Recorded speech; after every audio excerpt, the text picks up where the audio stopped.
Connaissez-vous l'IRFA APISUP? Lire quoi? Non.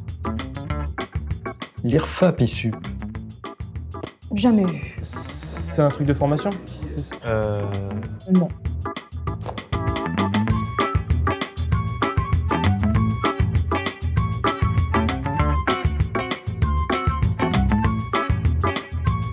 Alors, c'est quoi cette IRFA APISUP? L'IRFA APISUP a été créé en 1995 et c'est avant tout un CFA, c'est-à-dire un centre de formation des apprentis. Mais c'est un CFA 100% enseignement supérieur. Ah ok, et il est où ce CFA? Eh bien voilà, là est toute la particularité de l'IRFA APISUP. Ce n'est pas un établissement scolaire, mais la réunion de 7 établissements de l'enseignement supérieur Picard. L'ESSI Amiens, le CNAM Picardie, l'Université de Picardie-Jules Verne, France Business School, l'Université de Technologie de Compiègne, ESCOM et l'Institut Polytechnique La Salle Beauvais. Le CFA est logé au sein de la CCI Picardie, l'un des organismes fondateurs du dispositif, et une équipe de 7 personnes y travaille. Ouais, et c'est quoi l'intérêt?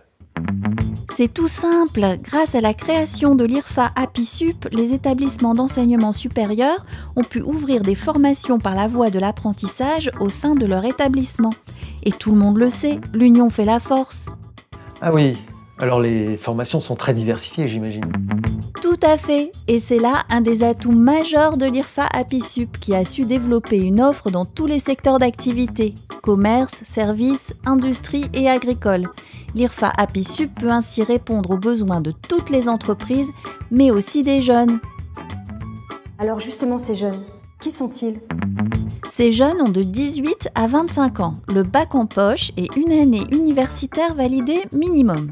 33% sont des femmes contre 67% d'hommes. Plus de la moitié des jeunes sont originaires de Picardie. Ils préparent un diplôme de DUT, de licence professionnelle, de master ou d'ingénieur. À l'issue de leur formation, 89% des jeunes obtiennent leur diplôme. Ah, intéressant. Et en tout, ça représente combien de jeunes? Alors tout ne s'est pas fait en un jour. En 1995, nous avions une section ouverte pour 23 apprentis.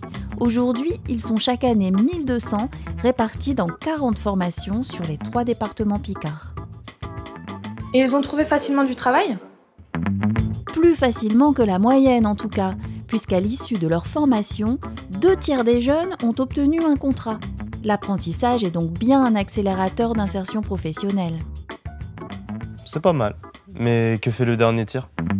Lorsque la filière existe, ils décident tout simplement de poursuivre leurs études. Et ils sont encore 72% à continuer en apprentissage. Vraiment? Et personne n'abandonne en cours de formation?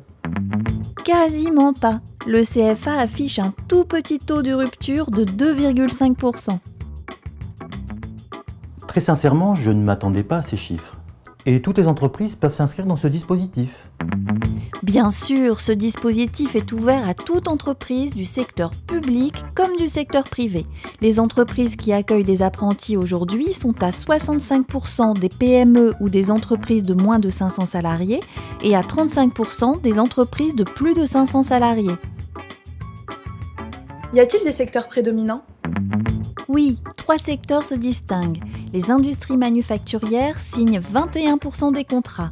La grande distribution représente 15% des contrats et c'est autant pour les services professionnels, scientifiques et techniques. Mais alors, tous les acteurs de l'apprentissage y trouvent leur intérêt? Oui, complètement. Ce dispositif a permis aux établissements d'enseignement supérieur d'avoir un contact privilégié avec les entreprises et de partager leurs expériences. Il donne aussi toute satisfaction aux jeunes désireux de mettre en application sur le terrain les enseignements dispensés à l'école.